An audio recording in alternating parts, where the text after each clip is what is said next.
It is shocking to know that my good friend Srinivasan is no more. எல்லாருக்கும் வணக்கம். இன்னைக்கு மலையாள இண்டஸ்ட்ரிக்கு மட்டும் இல்லை, இந்தியன் சினிமாக்கே ஒரு பெரிய ஒரு இழப்புனே சொல்லலாம்.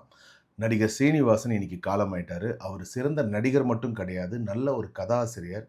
அது மட்டும் இல்லை, ஒரு நல்ல ஒரு இயக்குனரும் கூட. இப்படிப்பட்ட பல முகங்கள் கொண்ட அந்த மனிதர் இன்னைக்கு நம்மளை விட்டு பிரிஞ்சு போயிட்டாரு.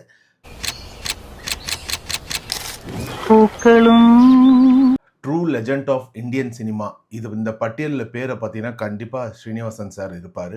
இவரை மலையாள இண்டஸ்ட்ரியில் இவரை கொண்டாடினாங்க. அதை இவரோட டேலண்ட்டுக்காக மட்டும் கிடையாது, இவர்கிட்ட இருக்கிற அந்த ஹியூமரஸ், ரொம்ப ஒரு ஹியூமரான மனிதர் அவர்.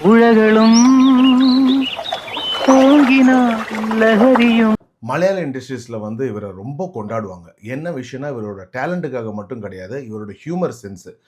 ஒவ்வொரு படத்துலையும் அந்த ஆடியன்ஸை சிரிக்க வைக்காமல் அவரால் அந்த படத்தை முடிக்கவே முடியாது. அவ்வளோ ஹியூமர் சென்ஸ் அந்த படத்தில் ஃபுல்லாகவே இருக்கும்.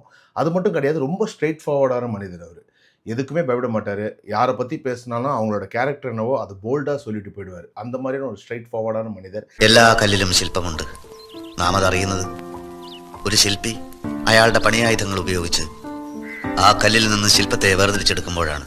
ரொம்ப முக்கியமான விஷயம் சொல்லணும்னா, இவரும் மோகன்லால் சாரோட காம்பினேஷன்ஸ் மூவியெல்லாம் நிறைய இருக்கும்.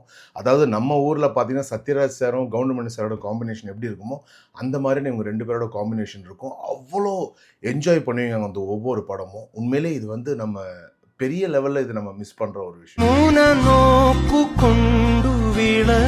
புலிக்கு பிறந்தது பூனை ஆகுமான்னு சொல்கிற மாதிரி இவருக்கு 2 பசங்க இருக்காங்க, தியான் ஸ்ரீனிவாசன், வினித் ஸ்ரீனிவாசன் சொல்லி. 2 பேருமே மலையாள இண்டஸ்ட்ரியை பட்டையை கிளப்பிக்கிட்டு இருக்காங்க. எஸ்பெஷலி வினித் ஸ்ரீனிவாசனோட டைரக்ஷன்லாம் பார்த்தீங்கன்னா அவ்வளோ சூப்பராக இருக்கும் அவரோட படம். அவங்க அப்பா கிட்ட இருக்கிற அதே ஸ்கில்லு தான் அவங்க பையனுக்கும் இருக்குது.